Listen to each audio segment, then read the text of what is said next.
Oh, hey, you guys. Welcome to Mind Gap Podcast Stream Live. Oh, hey, Mark. Oh, hey, Mark. Hi, doggy.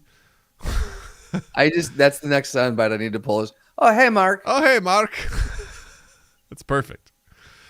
It's everything we deserve. It is, yes.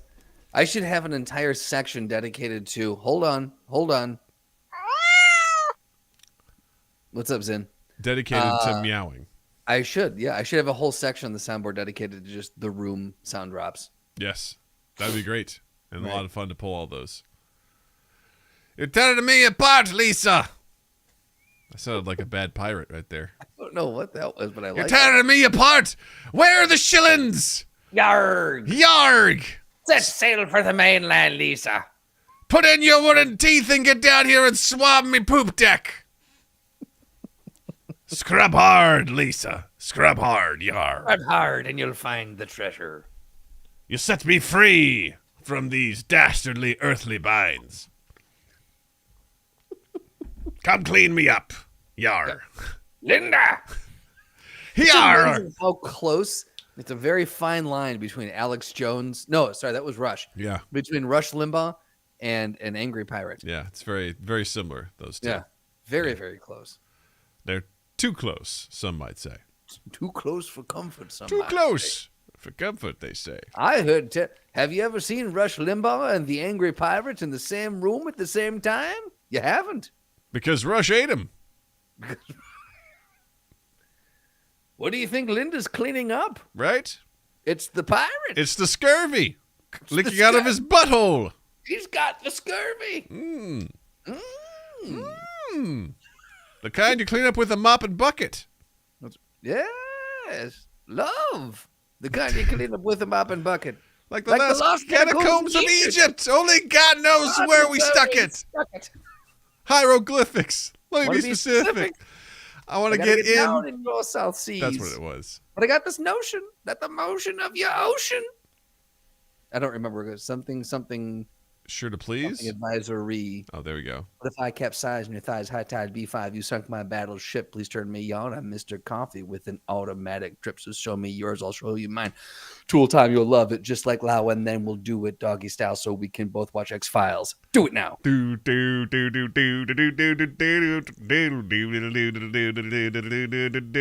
you're here early, you're fucking welcome.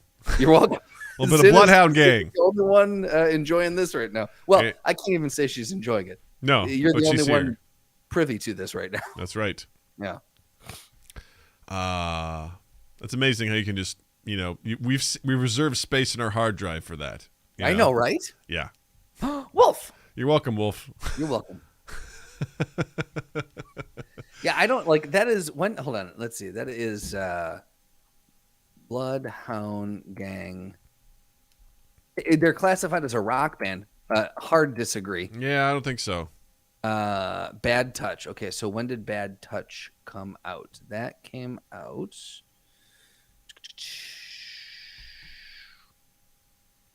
Then you can add that to your Spotify playlist. I said that very aggressively. I didn't mean that. All right. We're giving you can do it. You can add that. Yeah. September 99. Okay. So Yeah. that came out in 99. In 2022, like you said, I still got that saved somewhere up here. Yeah. Why? 23 years later, still in there, Why?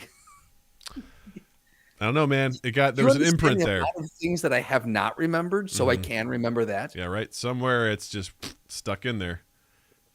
It's stuck between the folds of your brain. It is. The Yeah. damn crevasses. It's stuck in the mind gaps. Wait. Even though I knew it was coming, that still kind of scared me. It still kind of scared me. I don't know why. I don't know why, but it did. Don't know why, but it I don't. did. By the way, I've got Natalie doing a really bad English accent these days, which is really Yay. funny. She'll hear me do it, and she'll just bust into it, and it makes me so happy. Can you imitate her doing the bad English accent? So I'll be like, "Hello, Natalie. What would you like for dinner?" And she'd be like, "I would like some eggs, please." I'm like, "Okay. Would you like cheese on those eggs?" She's like, "Yes, Dad." She's like a chimney sweep Dobby. Yeah. That's kind of what she's. Yeah. It's a lot of fun. Just she gets really silly with that stuff. Sometimes she does voices, and I just try so hard to encourage it because it's so fucking funny. That's like when awesome. she gets into You got to teach her Bruce. Bruce. Yeah. Well, no, don't do that because she won't stop saying that thing. Yeah. Well, because that's the thing is once the kid starts laughing at if you laugh at it, they won't stop because they don't know like when a joke has gone too far. You have to constantly remind them, okay, the joke's over now. Like it's long past being funny. They want to ride that wave. I'm like, listen, I get it. I've been there. I'm still making that mistake as an adult, and I'm trying to tell you, cut it now. While and blackout. Like you gotta. When I say okay, so this is when Daddy says "and scene." Here's what that means. Yeah, it means stop. Yeah, stop it right now. Because there's a limit you can go that will like make it unfunny and then get it funny again. But you don't know the art of that. Neither do I. So let's just cut it. So yeah. Dad and Justin are still figuring that one out. Yeah. You know, you need to study some more. Yeah. So, welcome to the House of Pain, where you're going to learn everything you need to know today. All right. Let's get this show on the road. And 3, 2, 1. Hey, everybody. Welcome to Mind Gap Podcast. I'm Doug. I'm Justin. And we're back again. Right back there. We're right there on your shoulder. We've got your back. We're like that scene in Ghost where you're trying to make some pottery and we're just lightly there with you, holding your hands, just pressing and putting the right pressure, speeding up the spinny table just so you can make the perfect wet clay into something that you will then put in a hot kiln and it will come out, and that is where you will put, I don't know, the ashes of your enemies? That's what we're here for. We're here specifically for that reason. Yes, exactly. And while we're waiting for the kiln to heat up, welcome to the podcast. Yeah. While we're waiting for that pottery to get done, bend over. Let's get this show going. Podcast. Well, is that why my clay is in the shape of a dildo? I think you all need to stop. Hey, look, we're just helping you mold what's in your listen, heart. this is like a Ouija board, all right? We're all pushing together, all right? Like, this isn't one person doing it, all right? We're all pushing together, quotes out of context. Yeah, we're all pushing together, you know? Just got to lean into the discomfort, you know? Just lean into breathe into the push. Breathe into the push, gang. A wise person once said, breathe into the push. Yep. And then they wiped when they were done. So there you go. Anyway, super excited.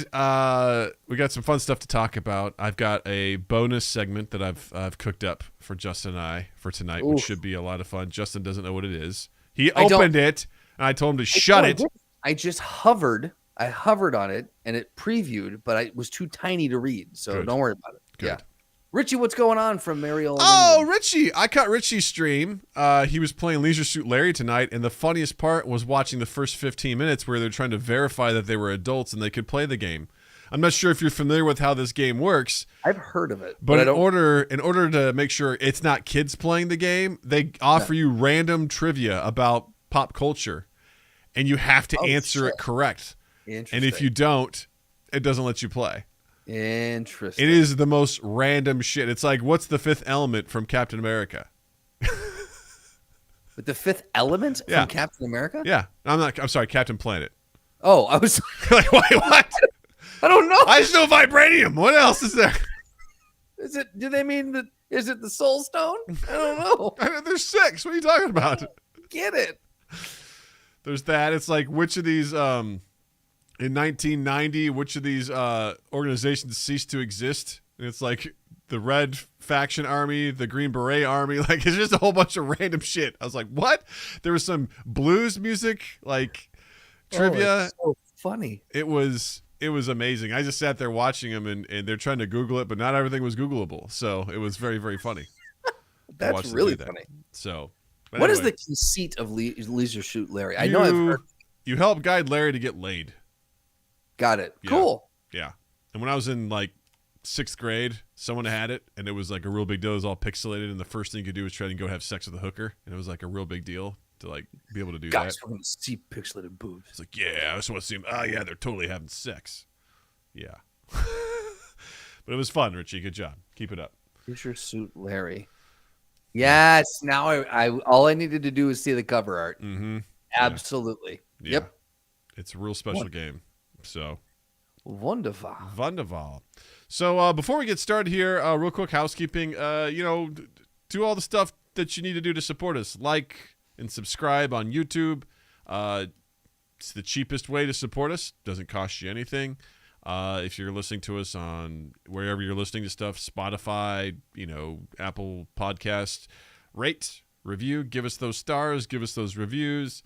If you want to support us financially, we're very appreciative. You can check out our Patreon, patreon.com/MindGapPodcast, or you can check out our merch at redbubble.com and just enter MindGapPodcast, all one word, and pick yourself up something nice. If you do join our Patreon, you get to be one of the cool people like Tom McIntyre, like Richie Armour, like Zenny, like Slutty Bartfast, and like Almighty Crit, all of whom have contributed to the glorious cause of Mind Gap Podcast. And to that we say thank you for supporting us. And if you'd like your name to be read out with those cool people, just head over patreon.com/MindGapPodcast, subscribe.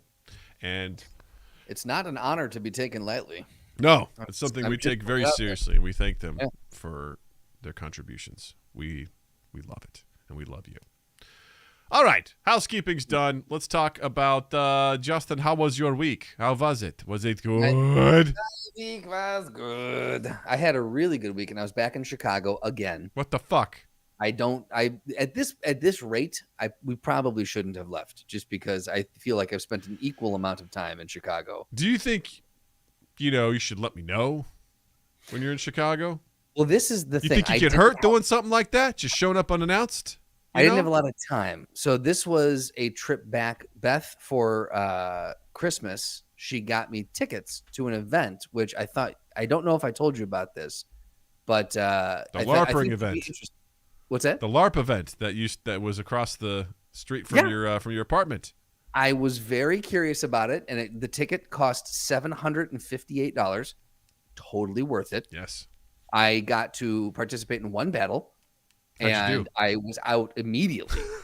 I was not practicing at all. I had not practiced. I had months to train. Did not use them, and it was wonderful. I had a great time. Yeah, good. Yeah. No, she got me tickets to see Neil Gaiman in concert. Neil Gaiman? Yeah. So I got to go listen to him talk. Oh, I've never seen an author in concert before, but yeah. Where was it? It was at the Auditorium Theater downtown on Congress and Wacker, and sorry, not Wacker, Wabash. But yeah, you leave for a month and the guy doesn't even fucking remember the streets. All the W's sound the same to me. I mean, W's definitely usually sound the same. Yep. So regarding Leviosa, Leviosa, water.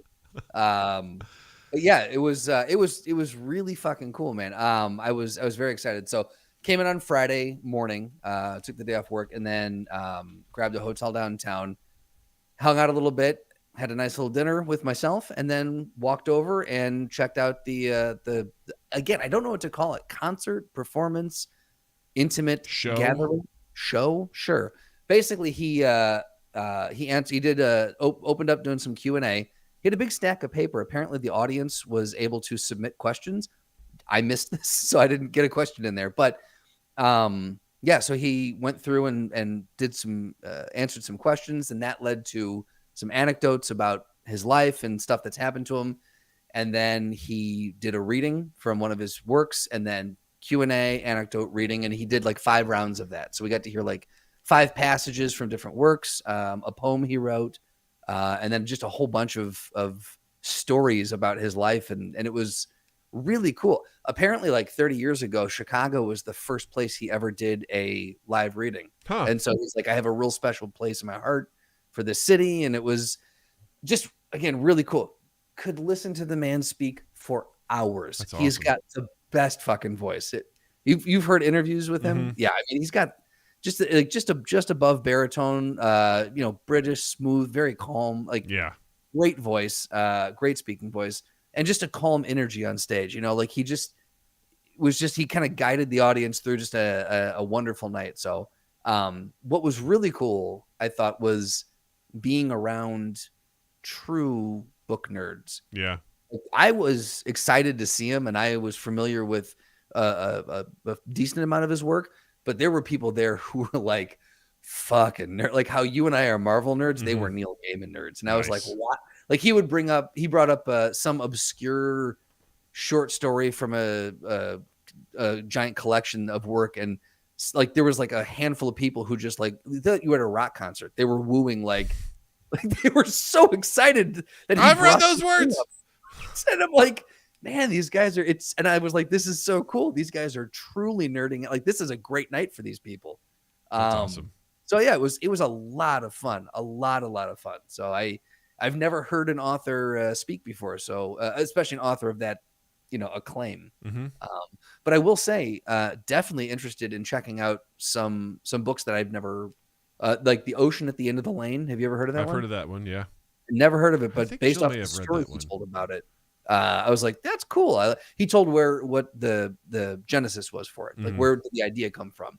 Love when an artist gets into that. Yeah. I think it's so interesting to I love hearing how the sausage is made. Like I can listen to comedians break that down, musicians, just filmmakers, like everything about that. I'm like, tell me more. I want to know how that stuff comes to be, because I think it's absolutely fascinating how that stuff works. Yeah, it's like, cause it gives you a glimpse inside how their mind works, But the seed of that story got planted when he was 9. Wow. So like he carried that story around for years and really like let it, germinate and really come to life. It was really cool. So Amelia goes, confirmed Doug's like sausage. I do. That's accurate. Yeah, I hopefully some of the stories I have in my brain will germinate and we'll plant those flowers, And then you fuck the flower. Oh, Richie said we had a friend of the author of Hellraiser on a podcast recently who was also in the film. It was a fantastic insight. That's awesome, man. That's really cool. That's so cool. That is, yeah, that's got to be really fun. Oh, did we just create a clip that says I like sausage? So that should be a good audio drop. Yeah. My name's Doug Cochran, and I like sausage. Clip it. But yeah, I thought I was like, oh, Doug's gonna dig this. He'll find this cool. So I wanted to. That's really cool, man. This is really cool. I'm not gonna tell Doug about it while it's happening, but I'll tell him after I've come. Well, it was one of those things that I didn't realize until after. I'm like, I swear I told Doug I was doing this, and then I was like, no, because he would have asked like, how was it? And I was like, I must not have said that. I'm like, fuck it. Then I'll just save it for the podcast. Yeah, that's cool. So that's all right. But I didn't have a lot of time. So listen, man, no one's keeping track. I'm just saying. No one's keeping track here, Justin. There's no ledger. Uh-oh. As Doug pulls out a whiteboard with just tick marks on it. There's no. Oh, don't write it down. He's writing it down. Oh, he engraved it. There's no problem here. We're good. We're good. In the desk. We're good. I kept thinking of that scene from American Gangster where Russell Crowe's character stops Thanos and his corrupt guys. I forgot his name, so it's easier to just say Thanos. I think it makes more sense just to go interchangeably with characters. What? I don't know if this is a real story now. I don't know where we are. What? Yeah, but Thanos and his gang of corrupt cops, and he's like, "Hey guys, you basically you're stealing marked money," and they're like, "He's like, from fucking Jersey? What the fuck you doing in New York? What are you doing in my city unannounced? You think you get hurt doing something like that?" It's like, next time you want to come in here, even for a fucking Broadway show, you call ahead, and I'll make sure that it's okay that you come in here. You got that? You piece of shit. It's like, wow. I'm sorry. That's intense. I love it. Yeah, it's so good. Yeah. What'd you do over the weekend? There's a update. Currently beta. I don't have that either. I don't know, Justin. Like I should have a news thing. Whatever, Justin. Hey, this just in. It's an attention grabber. It'll get you. I am currently beta testing the. I don't want to call it a one shot anymore. The miniseries that I'm designing for that I built for you and Drew and Eric and Kaya and Slotty. So out fucking time. We had our first episode, our first session last week. We're continuing on. It was great. It was a great first session. I had a lot of fun. Testing. Have you gotten notes back on it yet? Not yet, but so far it was notes, or it was pretty straightforward. I think so far, nothing too out of the ordinary. So we'll be curious to see as we go along here how things shape up. But I had a really good time. So we already have a great theme it's like improv. You find a game and you're playing with it, and Wolf's character, it was just, everyone's just going, damn, that guy's cool. Like, man, he's so cool. Everything he was doing during this fight, he was just like leaning up against a tree. He would just be like, like blowing guys up, and everyone just goes, oh, damn, he's cool. Reconnection successful. Is OBS connecting to YouTube, to the stream? I don't know. Hey, guys, I think we're back. That's the first that's ever happened to me, where it said OBS disconnected, and then it reconnected. There we go. Okay, so he says, there we go. All right. Cool. Don't know what happened there, but my uploads per second went down to a hard 0, and then there it goes. You thought your internet shit yourself? No, I don't know. That was weird. You're back. You're blurry. Get used to it. Do you think this is just Jill downstairs fucking around with you? God, just I hope not. That because, internet cable out and plugging it back in? We'll get divorced. I mean, I'll call it now. That'll happen. You do not mess with the podcast. You do not mess with my internet. God damn it. Dougie needs his internet. So anyway, I got to test that out, which is great. Still working on it. It'll probably be, just going through this. It'll take a couple of sessions. We're doing in 2-hour chunks, so I'm like, oh yeah, this will take a little bit longer than I anticipated. But looking forward to ironing out some of the kinks with it and keep going. Outside of that, I had a fucking phenomenal weekend. Friday night, we did our first campfire of the season. Nice. Perfect night for it. It was amazing. So much fun. Beautiful night. It cooled down enough so that having a fire wasn't an inferno, which was nice. Yep. Made s'mores. Hung out. It was a great time.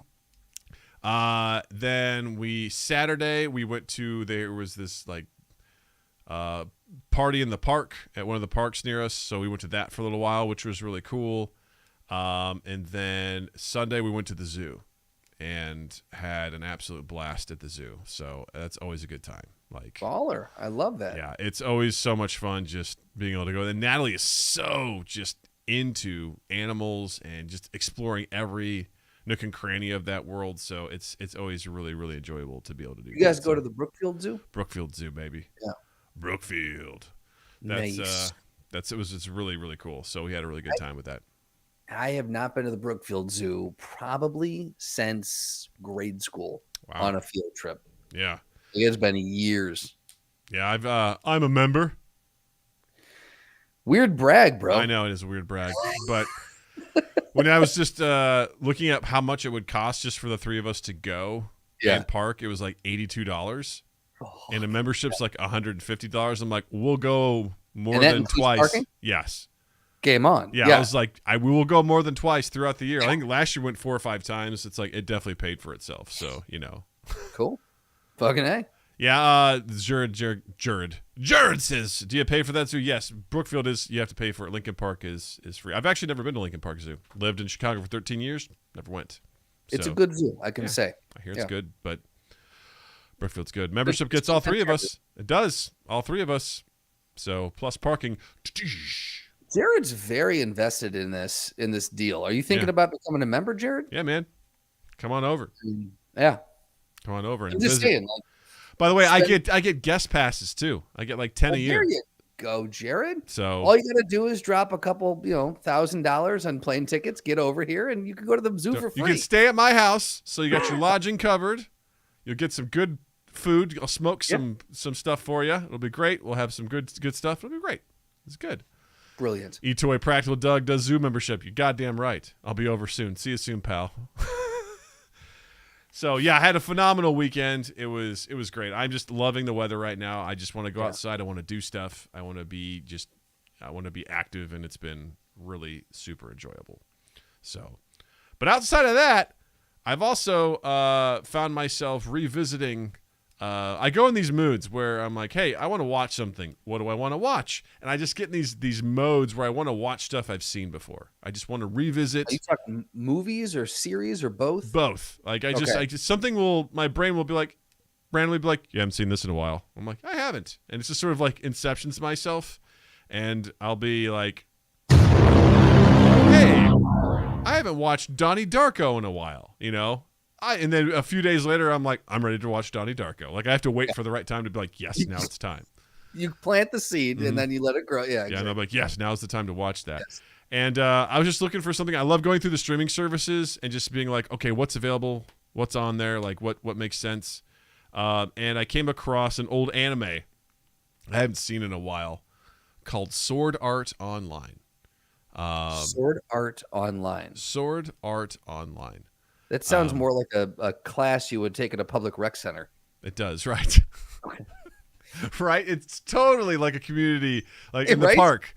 Come to the park Saturday from 2 to 3. We're going to do sword art. Helen is taking you through Sword Art Online. If you're 65 or older, you get a half off pass. Yeah.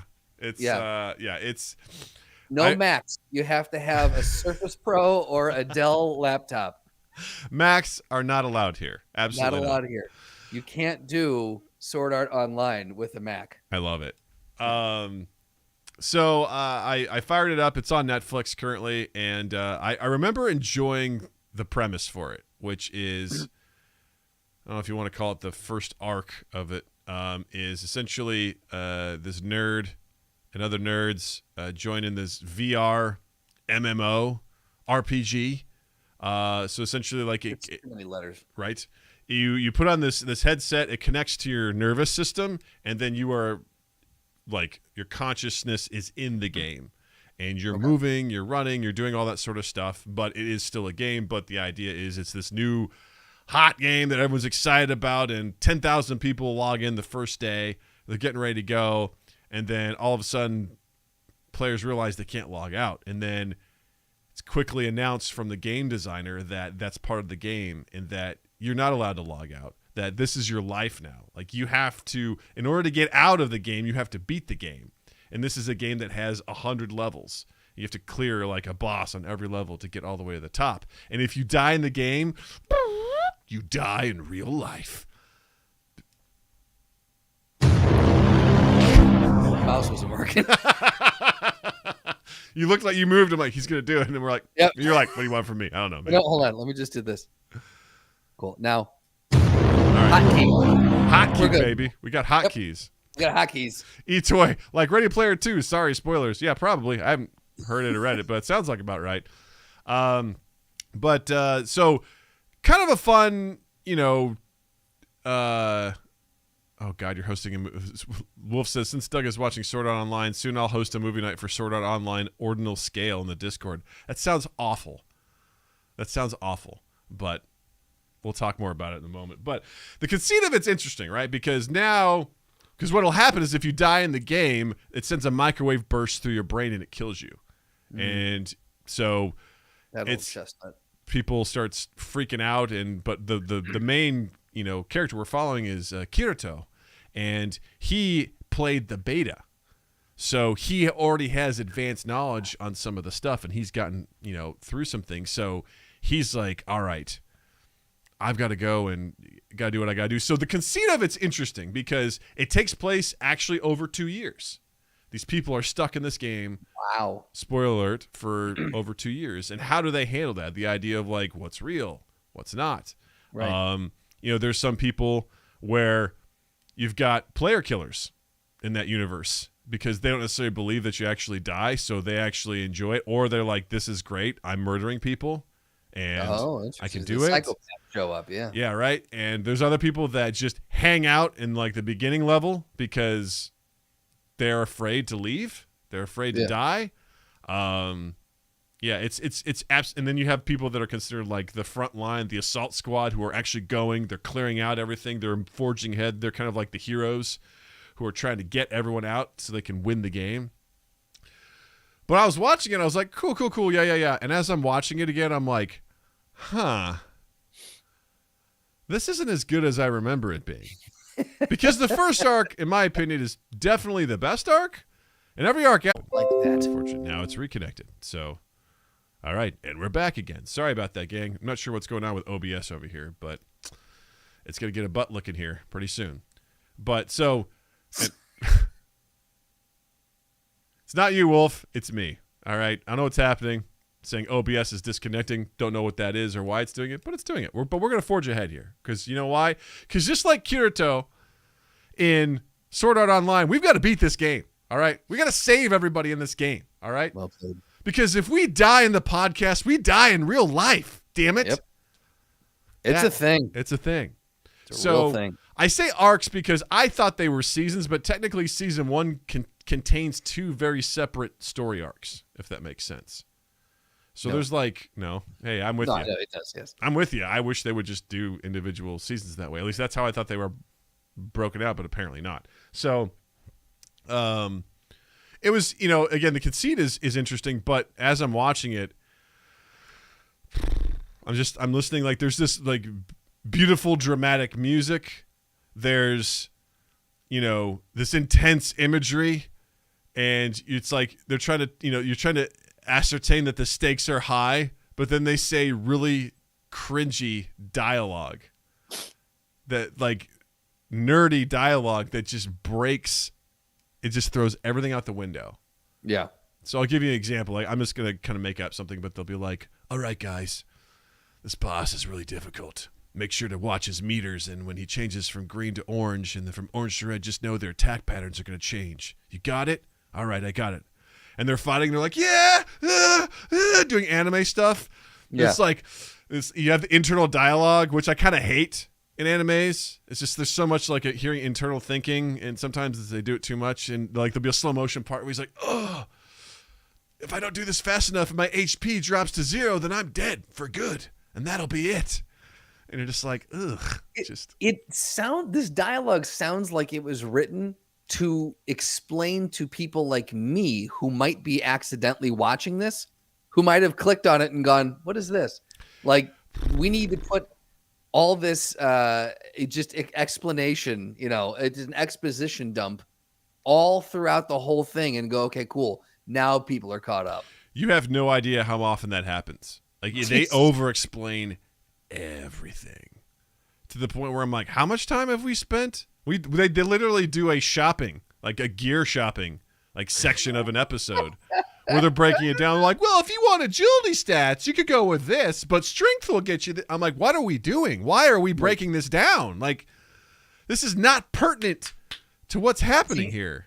Let me ask you this. Do you think they did it to try to gain credibility with actual gamers, to show like we speak the lingo, we know, wink, wink, nudge, nudge? Well, it definitely feels like a, Steve Buscemi, "Hey there, kids" kind of meme where as they're saying these things, where they're like, "Oh my gosh, this is just my screen name, but in IRL, my name is differently." Like they throw in those things that people wouldn't say. It'd be one thing if you were typing it out, but these people are communicating with their words to each other. I'm like, I don't feel like people say in IRL. It's like, no, people don't do that. Like, it's just, it's weird. And it's just, there's these weird diatribes and things like as they break down different aspects of the game and their plans. And it's just, it really, because I'm going to spoil this for anyone who has spoilers for this. So after the first arc, things are reconciled. All right. They get out of the game,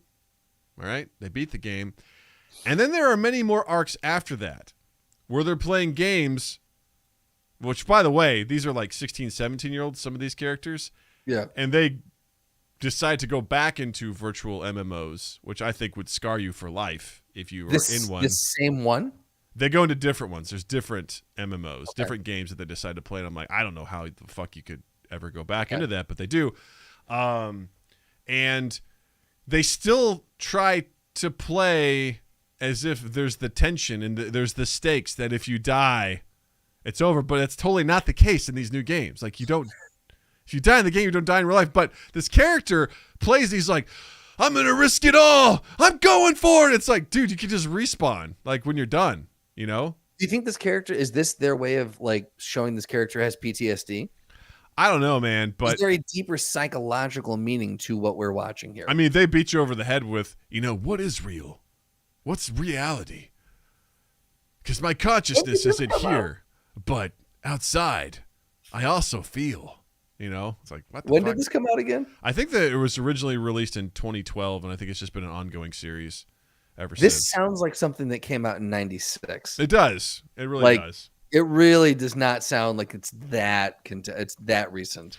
It's just tough because, again, I feel like the first arc is the strongest. Yeah. It's like the show Dexter, right? Yeah. Dexter's great. The problem with Dexter is that in season 2, Dexter's being hunted by the FBI, right? And spoiler alert, there's 8 seasons. He evades the FBI. Like, that season 2 is intense. Like, right. It's really like, holy shit, is he going to get caught? And he doesn't. After season 2, I'm like, okay, what are the stakes now? Because the FBI, he was able to avoid them. What are we worried about? It's bigger than that. Yeah. Right? So I'm like, I feel like they should have scaled up and ramped differently because I'm like, what are the stakes now? Like, I don't like maybe get it. spent 2 seasons on local law enforcement.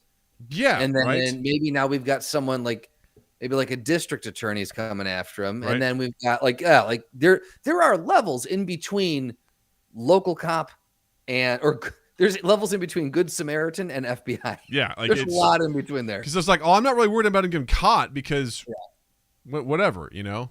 Wolf says Sword Art Online was originally a web novel written in 2001. That explains it. Okay, that makes a lot more sense. It makes a lot of sense in that sort of regard.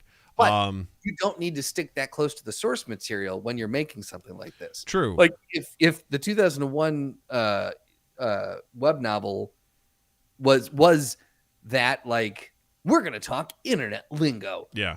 You have the liberty to update that if you're doing it that many years later. Yeah. And like, so for me, part of the problem is like the stakes are gone because oh no, he's doing this heroic act. And where in my mind, I'm like, if he dies, who gives a shit? Like, right. And I don't know, maybe these characters are just role players, right? Because they're like, I'm not going to give up on you if I can help you. I'm like, yeah, it's just a game, man. Like, listen, I do my best to protect all the Discord folks, like when we're playing Overwatch. You know, I'm trying to do my best to heal them, but if they die, I'm like, sorry, dude. I don't go, no! Gunch! He's fallen! I will sacrifice myself. I will relent. I will never forgive us. And then I get headshot. And it's like, whatever. What are you going to do? You know, it's just, it's bizarre. It's absolutely bizarre. And I have a hard time being immersed in the story when I'm like, this is just crazy. Also, it gets really gross with the relationships. It gets super rapey in the second arc where I'm like, ooh, I don't like this at all. I'm a fan of that. No. And it's got some classic anime tropes of, you know, these characters, you know, are in scantily clad outfits, and for whatever reason they like really like to showcase it in like the shots are just like on butt cheeks and boobs. And it's like, listen, I get that teenage boys and young adult men, who cares? Let's be honest, adult men are watching this, but do we have to really, like, to me, it's enough if you want to dress them with cleavage and whatever, that's good. You don't have to actually have a part where the main character tumbles through, like a character tumbles through and he's like, what is this? And he's squeezing her boobs like he doesn't know what he's grabbing. Right. And he's like, what is this? Feels squishy. And then and then it's like there's like 4 of those. It's called fan service, Doug. Fuck you, Slotty. I'll tell you what kind of service it is. Oh my God. Yeah. It's almost like they're just excited that their artists can draw semicircles. Yeah, it's just weird, and it's just small and big. Yeah, it's bonkers. So that leads, you know, I want to ask you a question after this, but before we do that, I want to kind of jump to our new segment. All right. So this is something new, Justin. I want you to open up that link. All right. Oh, I can click on it now. You can click on it now. Okay, because there's a big thing next to it that says "Don't click this, Justin." Yeah. So, all right. I put there. Okay. So, what I've done is I have pulled some dialogue from the show. I have two pieces. I have 2 separate like pieces of script here, and I want us to do a read of this. Mm-hmm. You are going to play the lead character, Kirito. I've highlighted your stuff in blue. So you get to, and the best part about this is you have I will give you very little context of this. I'll give you a little bit of direction. Okay. And then I just want you to just go for it. Okay. So you're playing Kirito. All right. So this guy, Great. Okay. this guy is a quote unquote badass. Okay. Badass. All right. So I want you to have like super confidence. I want you to be just like cocky, and I want you to, I want you to own it. All right. So you are staring down the enemy. You are the ultimate confidence. You're a big dick swinging guy here. Okay. Are you ready? All right. So this comes from season 1, episode 4, The Black Swordsman. All right. Here we go. So I'm going to play read stage direction too. I'll read stage direction. Right. So I'll play all the characters except for Kirito. All right. Are you ready? Hold on. What is this? Is it Silica? Silica? Okay. Yeah. Silica and Rosalia. Rosalia. Yes. All right. Silica and Rosalia. All right. This is great. Is something wrong? Whoever's hiding out there, come out now. A woman with a spear comes from behind a tree out of the road. Rosalia? If you saw through my hiding skills so easily, your detection skill must be really high, swordsman. Ooh, it looks like you were successful getting your hands on the Numa flower. Congratulations. Now hand it over before you get hurt. What are you talking about? No one's handing anything over, Rosalia. Not to you or the Orange Guild. Or should I say, Titan's Hand? You're their leader, right? But Rosalia's cursor is green. It's an easy trick. The green members find their victim. Then they lure... the fuck is this? Then they lure them straight to the orange players for the ambush. That was one of your pals last night eavesdropping on us, wasn't it? Then the reason you were in that party with me and the others was to... How perceptive. I was observing their strength and watching them earn all that beautiful money. You were who I was excited about, and I was so sad when you left the party. But then you told me you were getting a rare item. What I want to know is, if you knew about us, why did you bring her here? Are you dumb? Or does she have you wrapped around her finger? Nope. You're wrong both times. See? You're wrong both times. Nope. You're wrong both times. See? I've been looking all over for you, Rosalia. What are you talking about? Remember 10 days ago? You attacked a guild called the Silver Flags? The leader survived. 4 didn't. Oh, the losers with no money. Their leader went back and forth from the warp point to the front lines, morning till night. And with tears in his eyes, he begged everyone he met to avenge his dead friends. But he didn't want you... killed. No, thank you for that. I'm like, I don't want to read any more of this if that's it. But he didn't want you killed. No. He wanted you to go to prison. Do you have any idea how he felt? Can't say I do. Only idiots take this seriously. So what if we kill someone here? There's no proof dying here means you're dead in IRL. Anyway, it's time you started worrying about yourselves. Several bandits reveal themselves from trees and bushes and approach with weapons. Kirito, there are too many of them. We should get out of here. No, it's okay. You'll be safe if you stay here. Keep the crystal handy till I say so. Okay? But, the bandits quickly surround Kirito. Kirito! Kirito? Dressed in black? One-handed? No shield? Holy crap! It's the Black Swordsman! Rosalia, that guy! He's the beater who plays solo on the front lines! He's with the assault team! No way he is. Why would someone from the assault team be all the way down here? Go on, take him out, and take everything he owns. Die! The bandits begin hacking and slashing at Kirito. I've got to save him. He won't last. The bandits continue attacking and step away panting. Kirito still stands. What the hell, you idiots? Kill him already! 410 seconds, give or take. That's about the total damage the 7 of you can inflict on me. I'm level 78. You've got 14,500 HP. My battle healing skills auto-regenerate 600 points every 10 seconds. We could stand here all day. You wouldn't get anywhere. That's not possible. Want to bet? If your numbers are high enough, you're invincible. MMOs that use leveling systems are unfair that way. My client spent his entire fortune in this warp crystal. My client spent his entire fortune in this warp crystal, and he'll get his money's worth. It's been set to the coordinates of the prison, and I'm sending all of you bastards there. Well, I'm green, and if you hurt me, you'll go orange and... Kirito moves at blinding speed and presses his blade to Rosalia's neck. I'm a solo player. Got it? I don't care if I have to play as orange for a couple of days. Rosalia slowly drops her spear and surrenders. Jesus Christ. What is that? Oh, God, it's so hard keeping that together, man. Oh, my God. That is unbelievably... I'm sweating so hard. That was so much fun.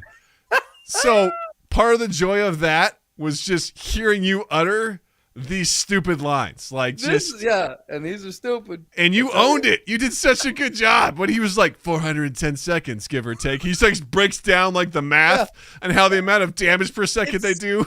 It's so unnecessarily specific. This is amazingly bad. It's so stupid. Sorry. It's so stupid.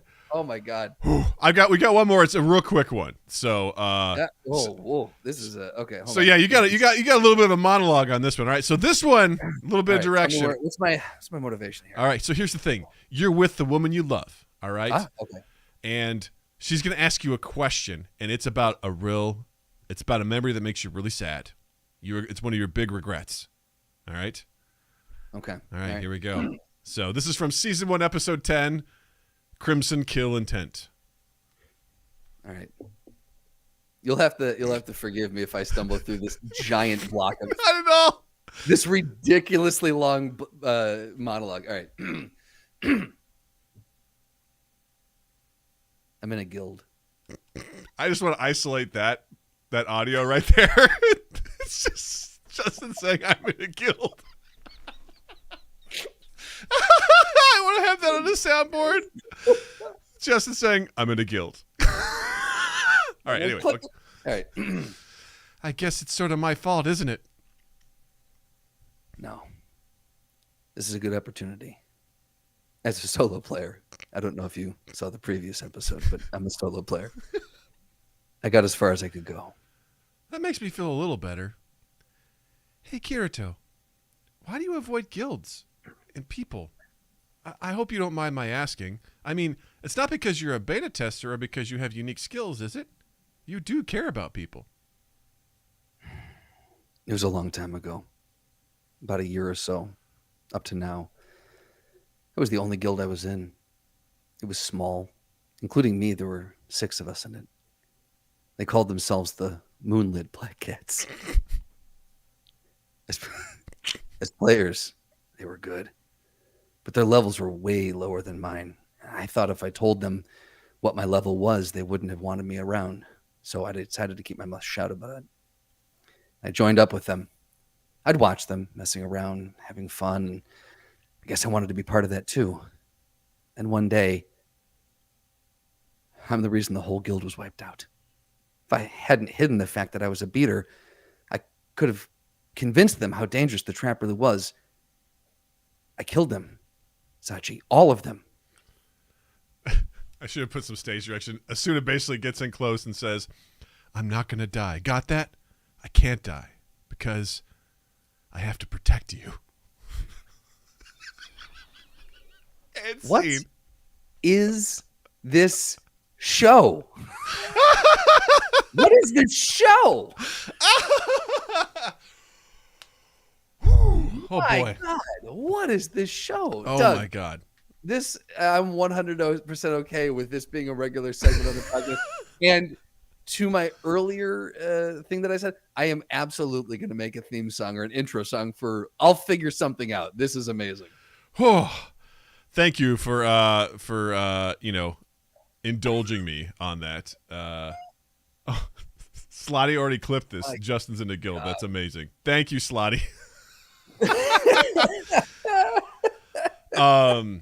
So I'm gonna put this first of all. So I wanted you to get a taste of how bad this was. Like just now real. Imagine like really dramatic music and really just cinematic like camera movements and animation, but they're saying this ridiculous dialogue. Hold on. Sorry, I just have to try one thing real quick. Oh God, I'm sweating. That was so much fun. Oh, where is it? Where's my HP? Oh God, it's the. Hold on. Yeah. I've got to have. There's got to be a good one in here. There's got to be. It's on. I don't know what. Yeah, You see it? 410 seconds, give or take. That's about the total damage the 7 of you can inflict on me. I'm level 78. I've got 14,500 HP. My battle healing skills auto-regenerate 600 points every 10 seconds. We could stand here all day, and you wouldn't get anywhere. End scene. I could do this all day. I could do this all day. You may as well just say that. Kirito picks up the adamantium or the vibranium shield. I'm telling you, man, this show is littered with shit like that where you're like, I'm connected, and then you say a bunch of dumb shit like that, and I'm like, and I'm out. I can't take this seriously. Like, I just can't. Unbelievable. Especially like I even stumbled on that line where this character says IRL. I'm like, they wouldn't say that in that moment. Not at all. You There's wouldn't no say proof that they would die IRL. It's like no one would No. say that. That's way more complicated to say IRL in a sentence than just say in real life. Absolutely. Oh my God. Absolutely Fucking bonkers. A, But so I'll put this to our fans and our audience. If you have an anime scene out of context that you would like us to try and read, by all means, submit it. You just got to send it to us. Look us up on our social medias at MindGap Podcast, or just join our Discord and say, hey, I've got something. I will challenge you to put it in a script format so we can at least read it. So that is the challenge. I actually had to take this off of a transcription site, and I built it out myself. So it may take a little bit of work unless you can find the actual script itself. But I consider myself an anime novice. So if you guys have some batshit crazy stuff, which I know exists out there, and you want to send it our way. I would say this too. Please source it as well. Like, give us the source, like Doug did. The name of the show, the season number, the episode number, and kind of maybe whereabouts it is in that episode. Yeah. Just so we can verify it's you're not just making up little fan fiction anime. Yeah. Which, you know what? If it's bad enough, maybe we'll just read that. Speaking of, there are hilarious. When I was looking up for scripts, there is a completely like fabricated version of these scripts that exists. Did an AI write it? No, I think it sounds. You know what? It sounds like an AI wrote, like 2001 AI wrote this. It does sound like it, doesn't it? It is so fucking funny. I want to see if I can find the the episode that what was it? SAO abridged. SAO abridged episode 11. This is amazing. So basically they make a parody of the episode based on it. And I'll read some of the dialogue for you. Yeah. Look at you, snoozing there like a little sexy baby. I hope you wake up soon so I can rock your cradle. Huh? Damn it, Commander. Frickin' clam jammer. Kirito, get up. Just got a message from Heathcliff. It's time to go fight the boss or some shit. Kirito groans. All right, but I think you're going to need to change my diaper. After all, I'm just a little sexy baby. You heard that? I heard all of that. Embarrassed. No! Cut to Kirito and Asuna on his shoulders walking by the lake. Kirito sighs. It's too bad we got to go back. I mean, aside from the fact that our daughter died in front of us thinking she was alone and unloved, this was actually a pretty great honeymoon. I know, right? And the neighbors are so nice. A fisherman named Nishida sees the two of them. Why, hello there, kids. Beautiful weather we're having. It sure is, sir. Kirito, that man's not wearing pants. Yeah, I know. I'm trying not to look at it directly. Oh, God, what's he doing with this? And honeymoon over. Asuna screams in surprise as Kirito runs away. Nishida says, no, don't go. It's not what it looks like. Oh, well, at least the fish are always here for me. There's a brief silence before we hear the sounds of furious masturbation into a hopefully dead fish. So wait, did someone write this? Yes. Or is this from the show? I'm confused. This is something that someone wrote. They call it SAO abridged, Sword Art Online abridged, and they just write their own like summarized transcripts and like scripts. And oh boy, yeah. I saw that earlier today. I'm like, this isn't the script. I'm like, this is really funny. I got to that part where it's like, I could go for some grouper. There's a brief silence before we hear the sounds of furious masturbation into a hopefully dead fish. Hopefully, yes. One can only hope. Oh man, this has been great. That's all right. Well, that's a thing.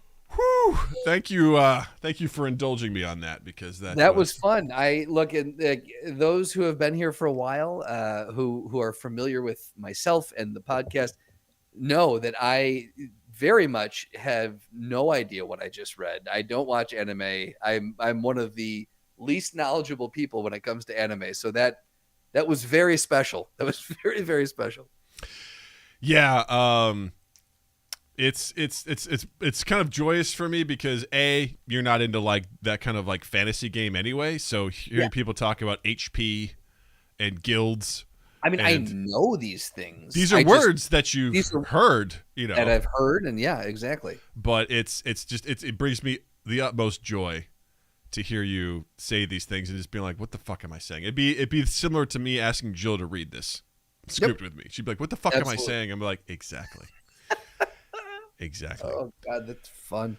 Speaking of what the fuck are they saying? Apparently, people are desperately clamoring to get the Ayer cut of Suicide Squad.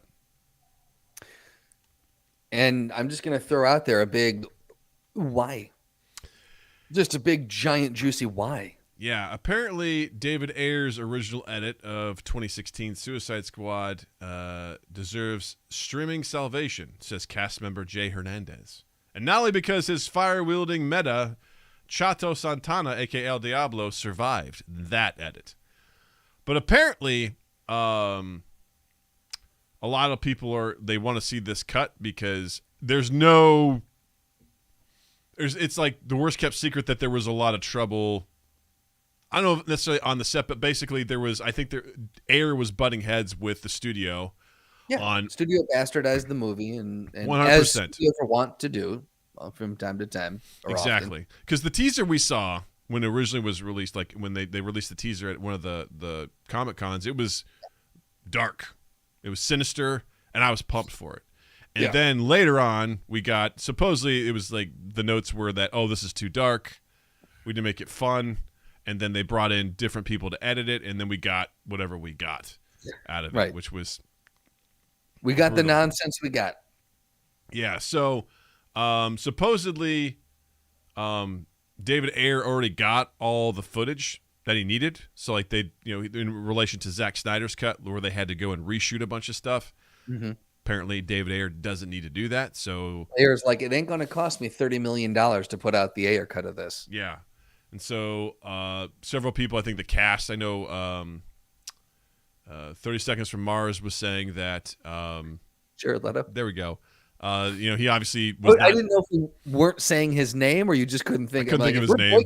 Okay. I was like, whatever, So Jared Leto obviously was famously disappointed in that movie because so much of his stuff was cut out. So he knows that there's a lot going on. Allegedly, they shot enough Joker stuff that they could have almost put together a full Joker film based on that, is what Leto said. And he was in a total, I think it was 7 minutes of that film. Yeah, he was barely in it at all. Yeah, and if I was him, I'd be pissed too. We could tell that this stuff just doesn't make sense. Right, it's very disjointed. A lot of things just don't make sense. So, I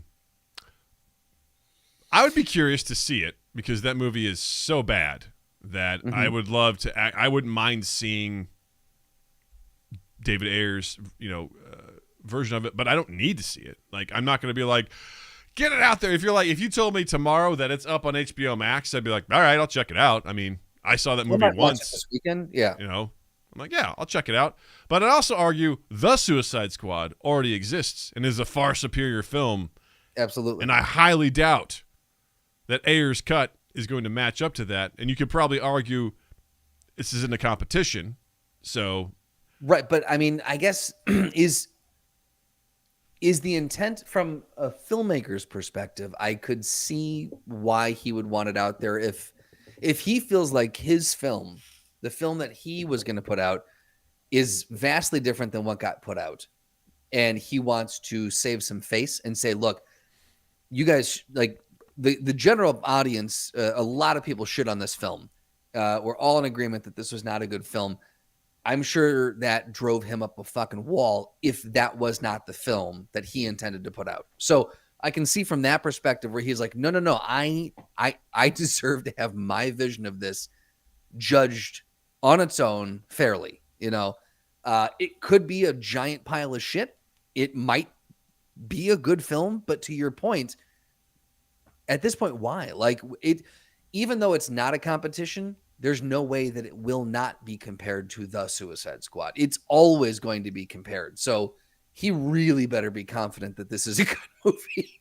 I'm with you. I think that's a really good point in that I think from an artist perspective, you would want your best piece of art out there, right? If you're like, man, that doesn't represent what I did, or, I'm putting myself in his shoes, I'd be pretty fucking pissed if I spent all that effort, all that time making something, and someone's like, "No, we're not going to do that. We're going to do something different," and it's a giant pile of shit. You're like, "Well, that's not what I made," Right.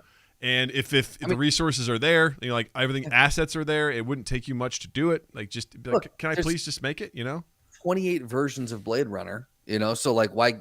It stands to reason that a director's cut of a movie is not a foreign concept. Mm-hmm. So they exist.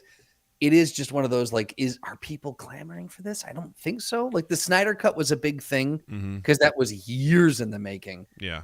This, I feel like people have only been talking about this for a couple weeks, maybe. Like, I don't know. It's been out there for a while. I've heard people talk it over. They're like, hey, there's a different cut of it out there. Yeah. It'd be great if we could see it. But at the same time, too, that, as far as I'm concerned, that was pre The Suicide Squad. Yeah. And once the Suicide Squad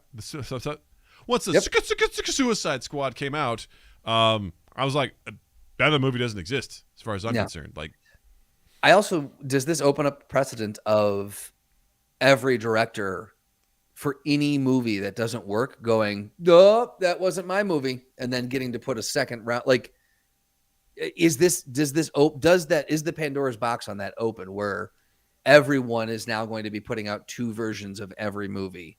Especially if the first one bombs. Well, I'll say this much: if there's a demand for it, it should be explored at the very least. Like, I won't argue with that. There is a huge demand to see the Snyder Cut of Justice League, right? And again, that's fine. But like, Biodome?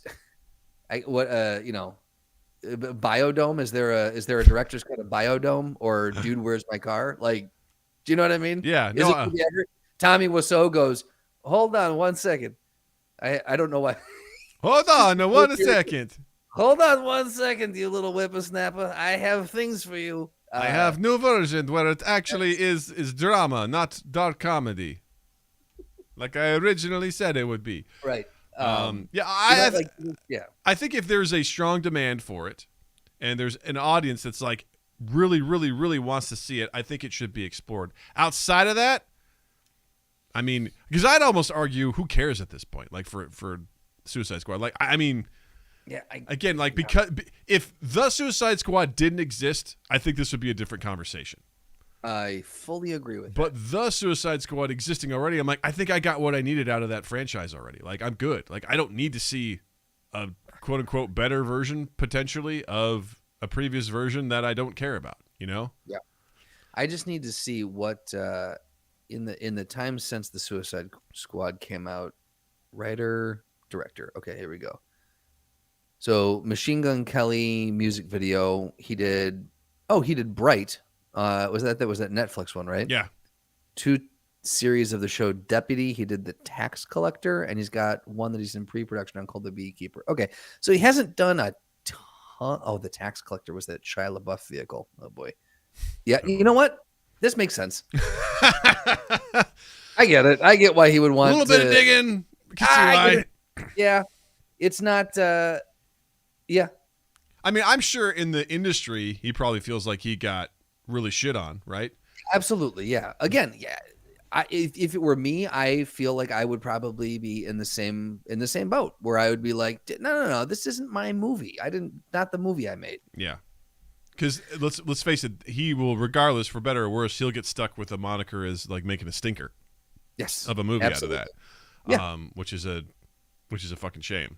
So I'd actually be curious to read, because he wrote it too. I'd be curious to read the script and see how far away the script, reading the shooting script, and see how far away that script landed from where the actual movie is. It's always fun to see the differences, read that stuff and find the differences between that stuff, because I'm always surprised what you find. Yeah. I remember reading, I think, the pilot episode of Scrubs, like the script for that, and I found some differences in what the script was versus what the final version was. It was very interesting. That's very interesting. So it's always cool to, again, watching the sausage get made, find out how it works. Well, Doug, that appeals to the practical nature of you. It sure does.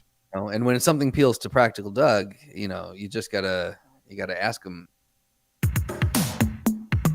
You got the questions, we got the answers. All you do is ask. Practical, practical, practical, practical, practical, practical, practical. Ask Practical Doug. Whoa. Yep. Whoa. I play that noise because Practical Doug is like an inception inside of Big Doug. Mm-hmm. Because Practical Doug, if it's your first time here, is a small Doug that lives inside Big Doug. And he guides Doug in all of life's practical decisions in decision making. Our audience likes to ask Practical Doug questions. You can too. You can join us live on Tuesdays at 8 p.m. Central on YouTube. You can join our Discord. Follow us on social media. #AskPracticalDoug. And you can get your practical question answered with a practical answer. Today's Ask Practical Doug, I'll say this. We had a nice little repository of a nice little backlog of Ask Practical Doug questions. We're burning through them. So I would like to challenge the people listening now and the people listening in the future. Go ahead and submit some more Practical Dougs. That'd be lovely for us, lest we have to start making them up. Let's see if we can. Real quick, I have a quick one that was actually submitted today that was okay. Real quick. It comes from Slotty submitted a tweet from @KBuddyArtist, and the tweet was simple. It was, do you check your headphones for spiders? Hey, Practical Doug, we have a last-minute submission asked by Slotty. It's, do you check your headphones for spiders? And if so, why not? What? Well, you know why you have to check for spiders. Yes. It's because they'll lay eggs in your ear? they're in there, man. Yep. Do you check? Let me ask you this, Practical Doug, not just headphones. Do you check anything that you put on your person for insects, for foreign objects? Based on, and should you? That's the practical question. I check. My house is, especially as it gets warmer, the spiders start coming out of the woodwork. So there's definitely some things that around my home I keep an eye on. So, but I'll be honest. Like I said in the Discord, I responded with Snape's always. I don't, because there's no way a spider would get into my headphones case. It's impossible. It's absolutely impossible. Nope. It's impossible that a spider would be able to get in there. Absolutely 100% impossible. They are shut 99.9% of the time. So now, are they airtight? Yes. If a spider got in there, that spider would not live. I'll tell you that much. It would not be alive. If the spider got in there and it did crawl into my ear, that spider has earned the right to do what it wants to me. Right? Yep. I agree. Like, if you're... Based on where I have my headphones stored and how they function, there's no way. I am confident that a spider would not get in there. Absolutely confident. And then I don't worry about that. Because also, if a spider were to fit in there, it'd have to be a real small spider too. Like this isn't, there's no tarantulas hanging out in that thing, Now a tarantula could, I don't know, grab it and put it in its lair, I suppose. It could grab the whole case. Your headphones? I mean, I imagine like if you're saying like a tarantula has stolen You're talking about the ones you're wearing right now. No, I'm talking about like headphones that I wear like in my ears, like that are earbuds. That's what I'm thinking of. Oh, no. It's the man. No spider's gonna get into your little teeny. Yeah, that's what I was like. Absolutely not. This shit. Oh, is that what we're talking about? That's how I took it because airbud or a little earbud. Like I don't. No spiders get. Yeah, that's what I was like. Absolutely not. Yeah. That changes things now. Let's go through a different perspective. Yes. Let me look at these real quick. Yep. Because here's the thing. A little more concerned now. But I'm gonna start now because now I can't not see that. A little more concerned now. Yeah. Well, one thing I've learned in Michigan is that not being 14 floors up in the center of the third largest city in the country, outside of living there's a lot of bugs. Yeah. Didn't realize that. I dealt with very minimal bugs 14 floors up downtown Chicago. Out in Michigan, I am encountering all sorts of friends. And now all I can think about is these friends hanging out in my earphones. I do check my shoes now, legitimately, because I found a few of them centipedes. Yeah, this is definitely unsettling for me now because this is not what I was thinking of when I originally read that this morning, and when I spouted it out, I wasn't thinking about what I'm using right now. I was just thinking about my Razer headphones. Like the I mean, I don't, but I probably will moving forward. Yep. And that's been Practical Talk. And that has been Practical Doug. You're welcome. Oh, gross. All right. Richie says, I worry about a huntsman spider in my pants. I have big balls, tiny dick. Huntsman spiders are big, man. That's right. Yeah. They'll bite them balls. They will. Cha-chow. They won't even think twice about it. Yeah. Sully goes, these headphones seem like the perfect home for a spider. They do. All right. I'm going to take these off for the rest of the episode. Yeah. My ears are tingling, and I don't know why. Yep.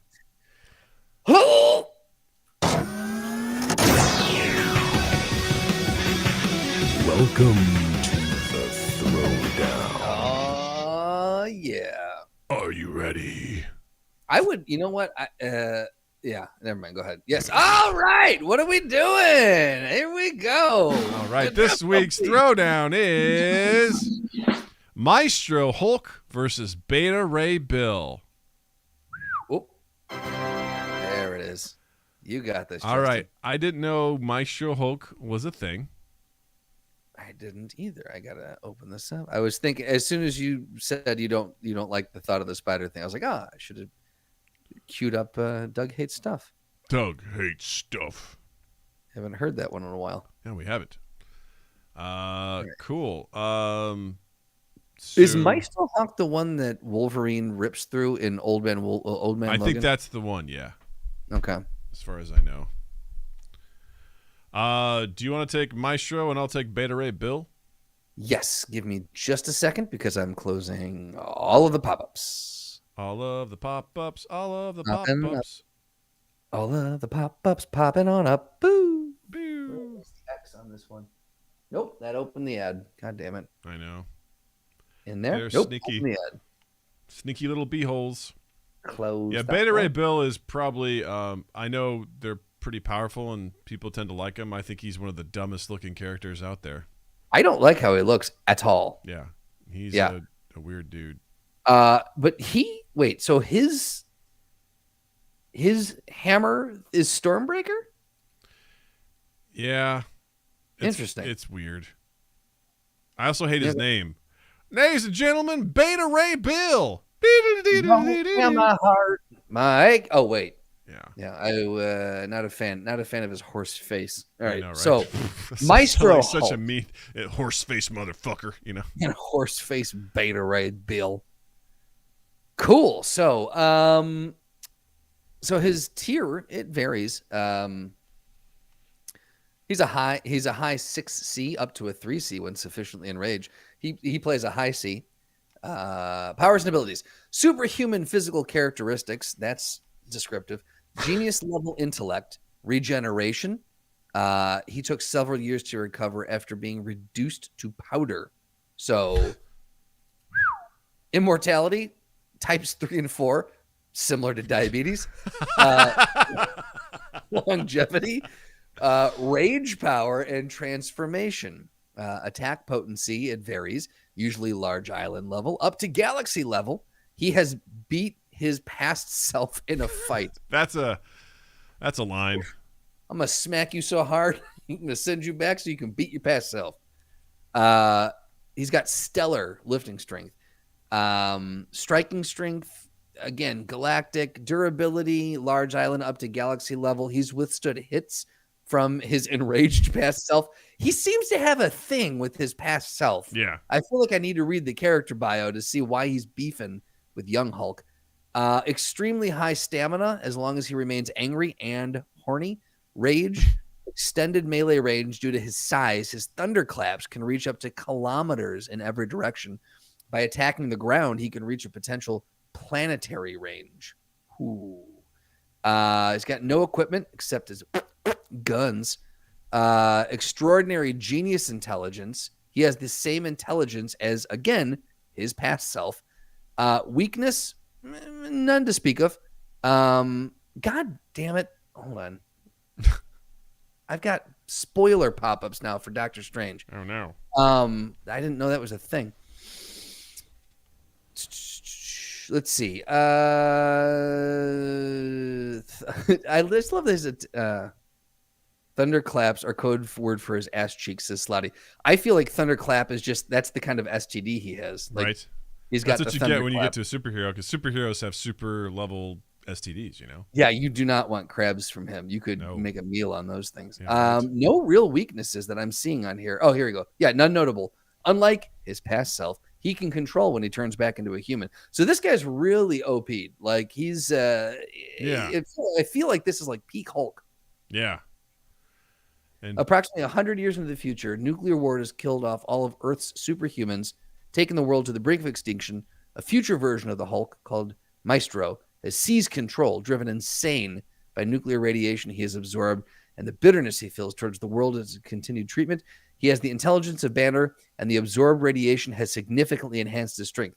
So he's got old man strength, radiation strength, genius intellect, and he is a extinction survivor. So there you go. And he's insane. What does Beta Ray Bill have, Doug? well, first of all, Beta Ray Bill was initially intended to be a surprise as an apparent monster who unexpectedly proves to be a great hero, but he became the first being outside of the Marvel Universe's Norse pantheon to be deemed worthy enough to wield Thor's hammer. Interesting. Mjolnir. After initial rivalry for possession of the weapon, the alien warrior was granted a warhammer of his own called Stormbreaker, and the two reconciled as staunch allies. All right. So he's got just a long list of powers and abilities, one of which is blessed. So hashtag blessed for, Beta Ray Bill. A lot of shit. He's got similar attack potency. Oh my God. As a side effect of their battle with Stardust, they shook the universe by darkening the stars and knocking the planets out of their orbits. Icon stated that he was on the same level as Quasar, Gladiator, and the Silver Surfer without restriction. I don't know who most of those are. I know who the Silver Surfer is, though. Yeah. Massively faster than light Gladiator's speed. Russell Crowe. He's coming back. Yeah. Thanos. Super right. Lifting strength class Y equal to Thor. Lifted the entirety of Asgard. Jesus Christ. That's big. Striking strength, large iron class or solar system class at peak. Galaxy level for durability. He survived explosions generated by the destruction of Stormbreaker. Blah, blah, blah. He's extremely high stamina. He can fight for months on end without tiring. Wow. His range is interplanetary. Standard equipment, Stormbreaker, blah, blah, blah, blah, blah. Intelligence, knowledge of many alien races and cultures, knowledge of the Asgardian gods and their realm. Very effective and experienced warrior, is capable of operating and creating machinery that can destroy planets. Okay. Weaknesses, releasing his limiters lowers his lifespan. I don't know what that means. But he has... his limiters, like what's on his... it looks like the dials on his chest plate. I don't know. Maybe that's... Maybe, I don't know. Beats me. His feats, he has ties and wins over Thor, Silver Surfer, and Stardust. Limiter release. Releases the limiters on his cyborg power core, temporarily increasing his speed, strength, and durability to incredible levels. In this form, he is also covered in a sheath of energy and can fire energy blasts without using Stormbreaker. However, doing this shortens his lifespan. There we go. Okay. So this is interesting because, like, strength versus strength, I think these two are pretty equally matched. Like, I think there's not a lot that's giving one or the other an edge. And you've also got Maestro, who is extraordinary genius. He has the same intelligence as his past self. He's also able to control when he turns back into a human, so I think that's interesting. I feel like while strength is relatively evenly matched, I think the fact that he has ties and wins over the Silver Surfer is, I think, considerable. I would agree with that very much. Yeah, that seems like it should not be ignored. I also think that his capability of operating and creating machinery that can destroy planets. Now, granted, if these two just meet up, he's not going to be like, "I'll be back in a month," and just come up with a super bomb. So I think maybe that should be tossed out because that's not going to be the case. That's not going to happen. So. I don't know. I think this is tough, but I think you got Hulk that is, I don't know. I think there's just like a mysticism around Beta Ray Bill that gives him a slight edge in this. Yeah. See, my initial reaction was I was going to go with Hulk because, as we know, Hulk has near, Richie Armour says, kill them both. You know what? Why not? Right. Yeah. There's that, when he's got nearly or presumed unlimited strength based off of how angry he gets. So if he keeps getting angrier and angrier, I mean, this guy's, he can shake a Beta Ray Bill. Wow. Beta Ray Bill can, destroy planets. Hulk can, if he hits the ground, he can shake an entire planet. I would pretty much assume that destroys the planet. So it seems like they're pretty evenly matched, but at the same time, I do agree there's some innate, because he's got cosmic ties and he's got Stormbreaker, which we've seen Thor put Hulk down with Mjolnir. Hulk wasn't able to lift it. Thor hit him with it, dropped it on him. He wasn't able to get up. So I feel like if Stormbreaker has the same kind of elemental properties as Mjolnir, I feel like I gotta give it to Beta Ray. And I think, look, they are gonna fuck each other up big time. Whatever world they're on is not gonna be good when the fight's done. There's gonna be some collateral damage. Yeah. Yeah, I'd also say if Beta Ray Bill can get in early before Maestro can build up enough rage, maybe he knocks him out or something like that, disables him. I think that's his edge. But if the longer the fight goes on, the greater the chance that Maestro pulls it out. But I think Beta Ray Bill will have the advantage here, and I think ultimately he'll come out on top. Yeah, I'm just kind of looking through some of the powers and abilities here, and like, again, what is the Nova Force?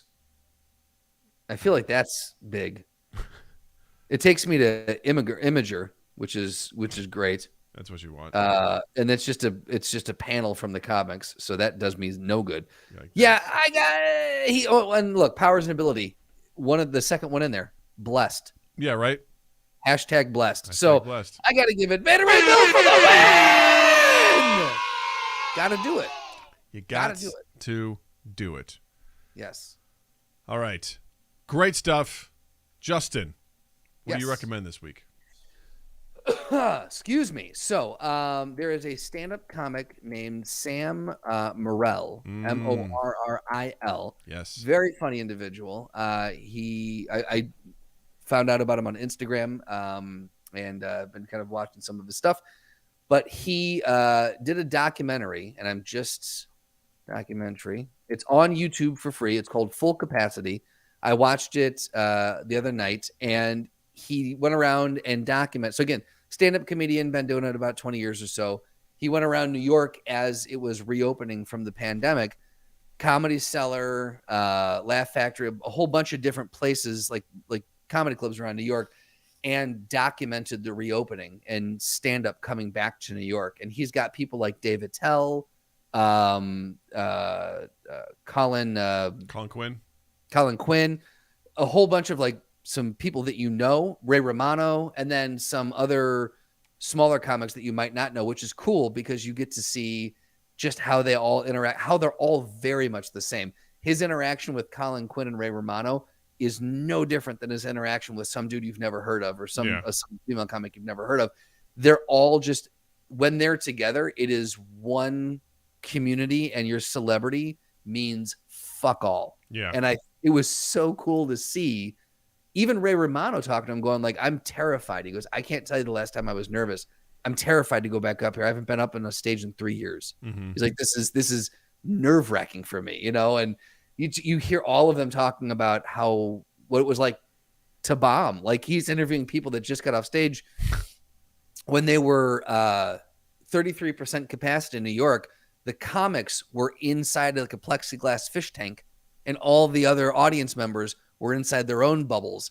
And they're like, how do you do comedy like that? He goes, that it doesn't work. Like, and just listening to them break it down about why it doesn't work and the energy of the room and how they feed on each other. Like, it's just really, really cool to see from a really raw, and it's not like an overly produced documentary. Yeah. So it's cool to see from a very raw, real standpoint what it looked like for the comedy scene to reopen in New York. So I would really cool. Strongly recommend checking that out. Again, it's called it's called Full Capacity, and it's again free on YouTube. So go check it out.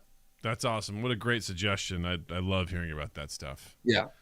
Dougie, what do you got? For me, I'm going to recommend a podcast that I've recommended before.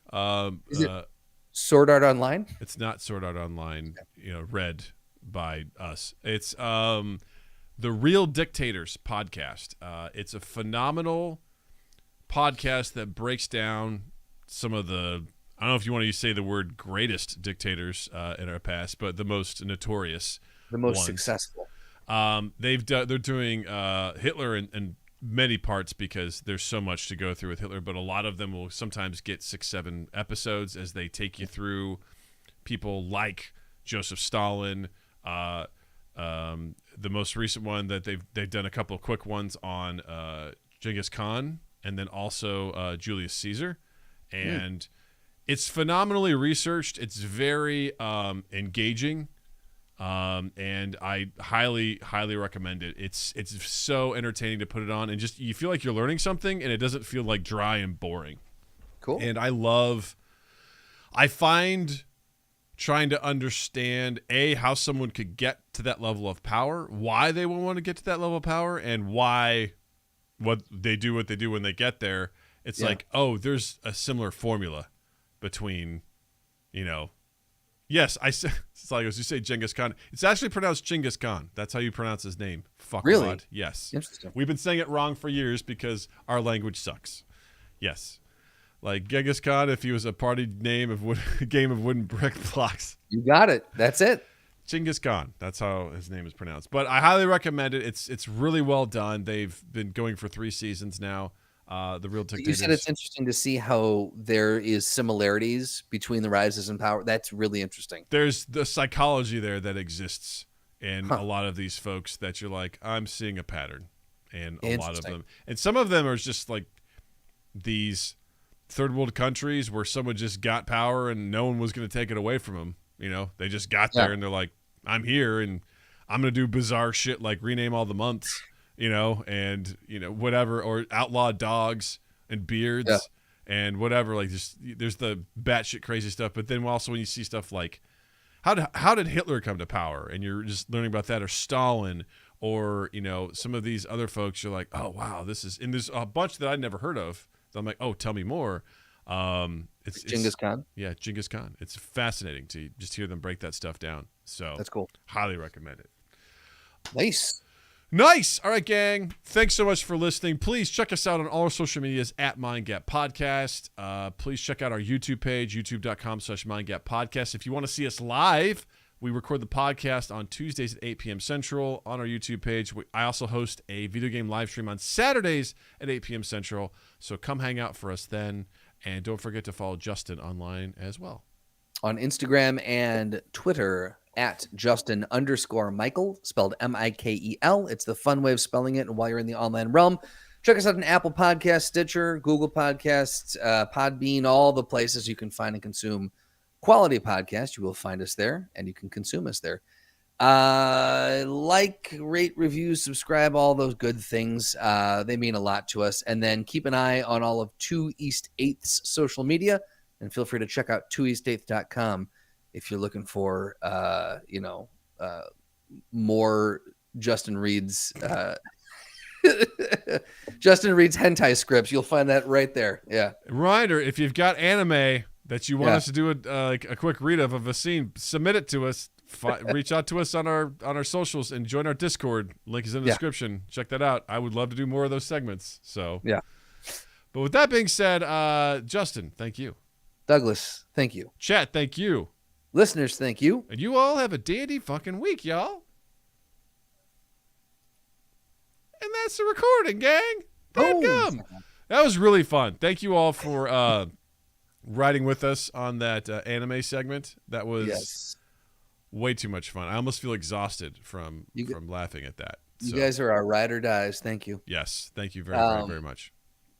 Richie, do you really not know what the throwdown was? I feel I didn't. I don't know where you've been joining us in these live shows. I can't keep track of everyone. So the throwdown, the Council of Elders will give us 2. We've been doing the throwdown for years, but we recently have turned over the keys to the kingdom to our council, and they pick 2 characters or things or ideals or something, and they battle to the death, and Doug and I have to figure out which one wins. And if it is a character or a comic book character or something like that, they give us links that have all sorts of stats, and that's what we were reading from. Doug and I usually know none of these stats, and so we're learning about them on the spot along with you all. Yes.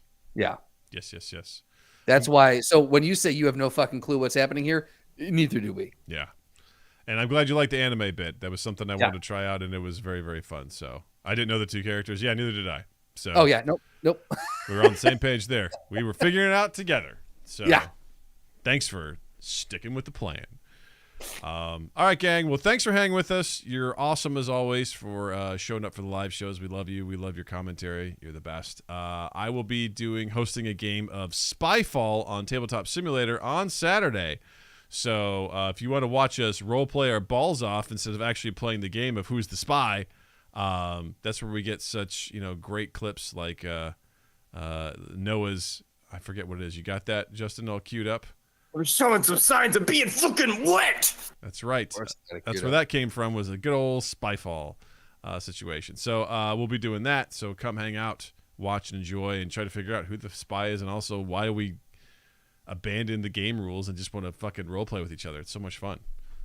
But all right, gang. Thanks so much. We love you. Stay safe, and we will see you next time on MindGap Podcast. Mwah. Love you to bits, Richie.